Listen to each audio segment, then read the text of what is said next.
¿Y si te dijera que la historia de Charles Darwin que conoces es solo una versión cuidadosamente editada? La figura que la ciencia convirtió en mito no siempre fue el héroe de la evolución, sino un hombre acosado por dudas, miedos y secretos que pocos se atreven a contar. Hoy descubrirás la otra cara de Darwin, la del joven inseguro, que jamás imaginó que su teoría cambiaría el destino de la humanidad. Pero cuidado, lo que revelaremos en este viaje podría alterar para siempre lo que crees sobre la evolución y sobre la propia naturaleza de la verdad científica. Antes de convertirse en el padre de la teoría de la evolución, Darwin era un muchacho inseguro, incapaz de encontrar su lugar en el mundo. Sus primeros años estuvieron marcados por el fracaso académico. Abandonó la medicina, no por falta de inteligencia, sino por el horror que le causaban las operaciones sin anestesia. ¿Te imaginas al futuro revolucionario de la biología huyendo de un quirófano ensangrentado? Este detalle, que rara vez aparece en los relatos oficiales, nos muestra a un Darwin humano y plantea la primera gran pregunta: ¿cómo un joven considerado mediocre se transformó en un genio que reescribiría la historia de la vida? Cuando parecía destinado a la mediocridad, una carta cambió su vida para siempre: la invitación a embarcarse en el HMS Beagle. No fue por mérito académico, sino por una mezcla de azar y contactos familiares. Un joven sin rumbo, ahora enfrentado a 5 años de travesía por mares desconocidos, rodeado de tormentas, enfermedades y paisajes que jamás había imaginado.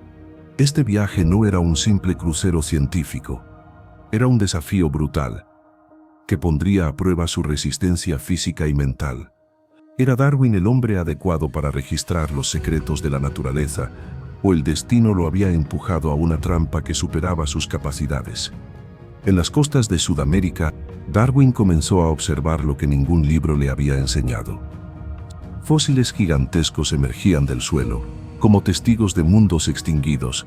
¿Cómo podían criaturas tan colosales desaparecer y ser reemplazadas por otras más pequeñas y adaptadas? En las islas, descubrió aves con picos distintos, reptiles que parecían salidos de otro tiempo, y paisajes que lo obligaban a replantear todo lo aprendido en su juventud. Aquellas notas, garabateadas con nerviosismo, eran el inicio de un rompecabezas que tardaría décadas en armar.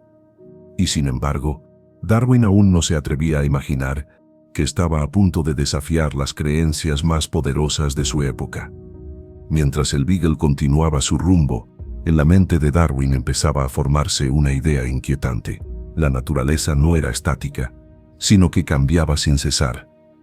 Cada fósil, cada ave, cada planta observada, parecía gritar una verdad incómoda.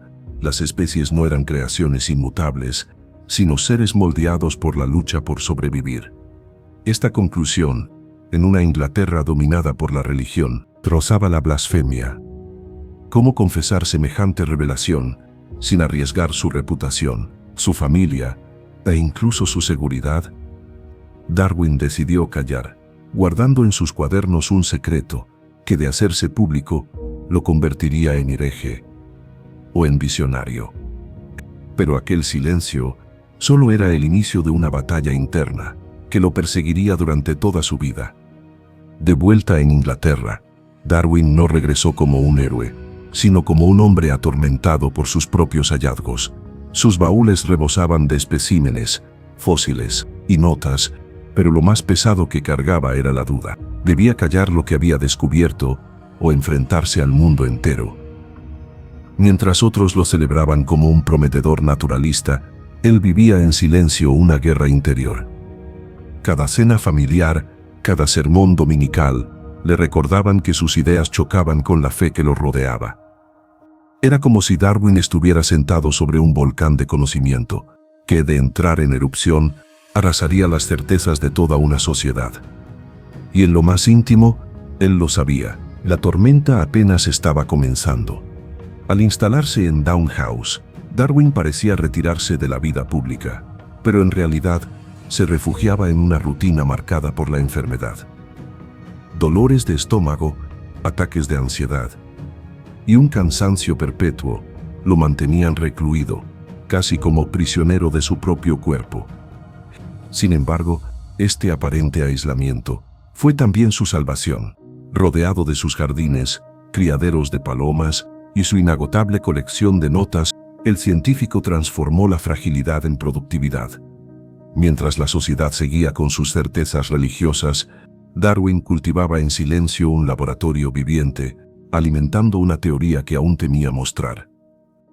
¿Era su enfermedad una maldición, o el mecanismo que lo obligaba a concentrarse en la obra que cambiaría al mundo? En Down House, cada rincón se transformó en un laboratorio secreto. Darwin cronometraba el crecimiento de las plantas, medía la fuerza de las raíces al romper la tierra y observaba con paciencia la crianza de palomas.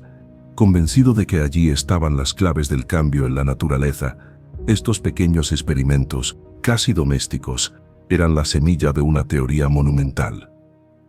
Mientras los académicos buscaban grandes revelaciones en salones prestigiosos, Darwin construía su revolución en silencio, entre jaulas, jardines y cuadernos. Nadie lo veía, pero cada anotación acercaba más la tormenta que derrumbaría viejas verdades. Era el trabajo de un hombre oculto en la penumbra, preparando el golpe intelectual más grande del siglo XIX. Durante años, Darwin guardó su teoría como un secreto, temiendo las consecuencias, pero en 1858, una carta lo sacudió. Era de Alfred Russel Wallace, un naturalista desconocido, que desde el otro lado del mundo había llegado a conclusiones similares sobre la evolución. El corazón de Darwin se detuvo.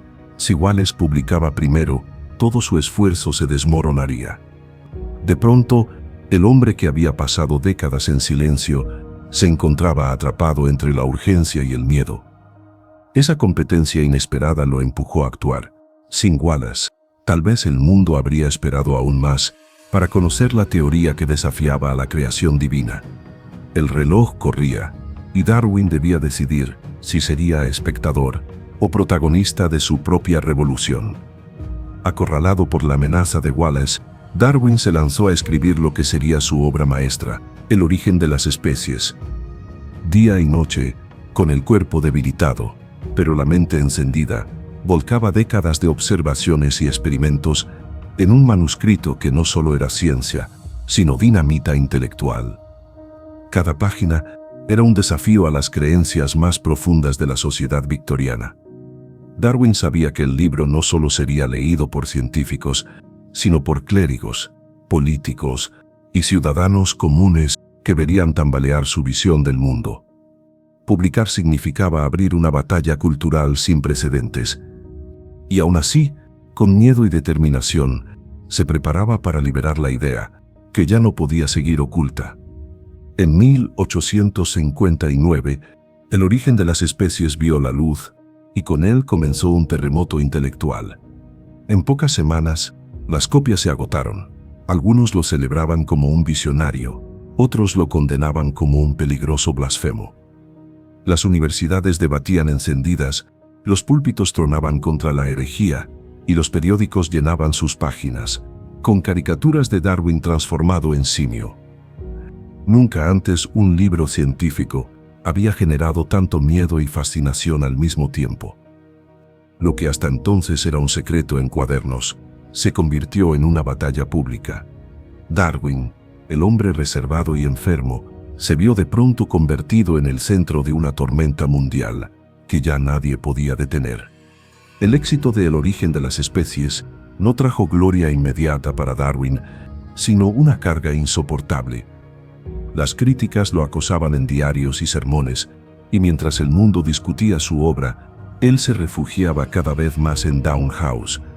Su salud se quebraba bajo el peso de la presión, y sus dudas interiores lo consumían. Había hecho bien en desafiar las creencias que sostenían a millones de personas. Aún en medio de la tormenta, su familia lo apoyaba, pero no era inmune al rechazo social. El hombre que había revelado un nuevo orden natural se sentía como un exiliado dentro de su propio país, atrapado entre la grandeza de su idea y la soledad que ésta le imponía. Aunque Darwin se mantenía en la sombra, sus ideas encontraron valientes defensores. Uno de los más fieros fue Thomas Huxley, apodado más tarde el Bulldog de Darwin. En debates públicos, Huxley enfrentaba a obispos y académicos con una pasión que Darwin nunca habría mostrado en persona. Cada discurso suyo era un escudo que protegía a Darwin de la exposición directa. Otros jóvenes científicos se sumaban, viendo en la teoría de la selección natural no solo una explicación del mundo, sino una bandera contra la rigidez de la tradición. Así, mientras Darwin seguía recluido en Down House, sus aliados convertían su obra en un movimiento imparable, que desafiaba a las instituciones más poderosas de su tiempo. Lo que comenzó como un libro polémico en Inglaterra, pronto se convirtió en un fenómeno internacional. En universidades de Alemania, Francia y Estados Unidos, la teoría de la selección natural empezó a abrir grietas en el pensamiento tradicional. Los jóvenes intelectuales la abrazaban como un símbolo de modernidad, mientras los clérigos redoblaban sus ataques. Darwin, desde su retiro, observaba cómo su obra ya no le pertenecía. Se había convertido en un debate mundial que tocaba la filosofía, la política y hasta la moral. El eco de sus palabras viajaba más rápido de lo que él jamás imaginó, y cada nuevo país que discutía su teoría era un recordatorio de que había encendido una revolución que ya nadie podía detener. A medida que la teoría de Darwin se expandía, también comenzó a ser distorsionada. Algunos intelectuales y políticos aplicaron la idea de la supervivencia del más apto a la sociedad humana, justificando desigualdades, imperialismos y hasta teorías raciales. Darwin jamás escribió esas palabras, ni defendió tales usos, pero su nombre quedó ligado a interpretaciones que él mismo habría repudiado. La ciencia pura se mezcló con ideologías que buscaban legitimar poder y control. Esta sombra marcaría el legado de Darwin, recordándonos cómo una idea revolucionaria puede ser transformada en arma por quienes la interpretan con intereses ajenos. Así, la misma teoría que explicaba la belleza de la naturaleza también se convirtió en un espejo oscuro de la ambición humana. Lejos del bullicio mediático, Darwin siguió escribiendo. Después del origen de las especies, publicó estudios sobre plantas, palomas y hasta sobre la expresión de las emociones en humanos y animales.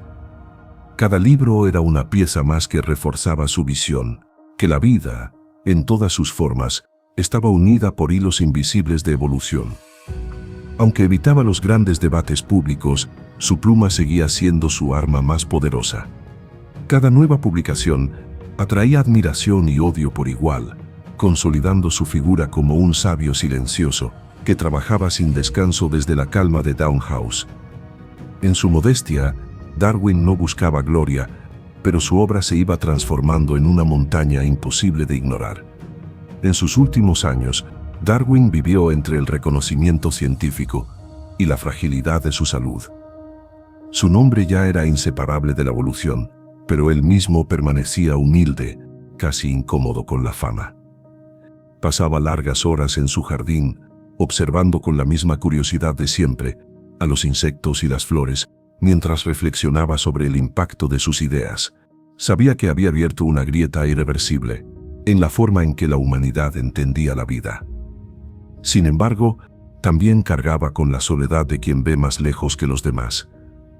Sus días se apagaban lentamente, pero su mente continuaba iluminada por la certeza de haber dejado al mundo una herencia imposible de borrar. Cuando Darwin murió en 1882, Inglaterra no lo despidió como a un hombre común, sino como a una figura nacional. Aunque en vida había sido atacado por hereje, su funeral en la abadía de Westminster lo elevó al panteón de los grandes héroes británicos, junto a Newton y otros gigantes. La paradoja era evidente. El hombre que había desafiado los dogmas más profundos, ahora recibía honores casi sagrados. Científicos, políticos y ciudadanos acudieron para rendir homenaje, mientras el mundo entero reconocía que su legado había cambiado para siempre la visión de la vida. En ese momento, Darwin dejó de ser solo un científico, se transformó en símbolo, en mito en uno de esos nombres inmortales que resisten el paso del tiempo. Tras su muerte, la figura de Darwin se multiplicó más allá de lo humano. Sus retratos adornaban universidades, sus libros se traducían a numerosos idiomas, y su nombre se convirtió en sinónimo de ciencia. La teoría de la evolución pasó de ser una herejía a un pilar inquebrantable del pensamiento moderno. Sin embargo, con la gloria también vinieron nuevas batallas, desde interpretaciones abusivas hasta debates filosóficos que aún hoy dividen al mundo. Darwin ya no podía defenderse, pero su obra hablaba por él, creciendo como un árbol, cuyas ramas siguen extendiéndose. Más de un siglo después, su sombra se proyecta sobre la genética, la biología, la medicina y hasta la forma en que nos preguntamos quiénes somos. La historia de Charles Darwin no es solo la de un científico, sino la de un hombre que se atrevió a mirar donde otros tenían miedo. Desde un joven inseguro que huía de los quirófanos hasta el sabio que cambió para siempre la comprensión de la vida, su viaje nos recuerda que las ideas más poderosas suelen nacer en el silencio, la duda y la soledad. Hoy, el mundo ya no puede pensarse sin evolución, y cada descubrimiento moderno en biología lleva la huella de aquel naturalista que dudó, sufrió, y aún así, se atrevió. En Nombres Inmortales, creemos que su voz no terminó con su muerte. Sigue resonando en cada pregunta sobre quiénes somos y hacia dónde vamos. Si no sigues explorando estas historias, corres el riesgo de perderte los secretos que mantienen vivos a los verdaderos inmortales de la humanidad. Dale like, comenta y comparte este video para que más personas descubran las historias ocultas de los grandes nombres inmortales.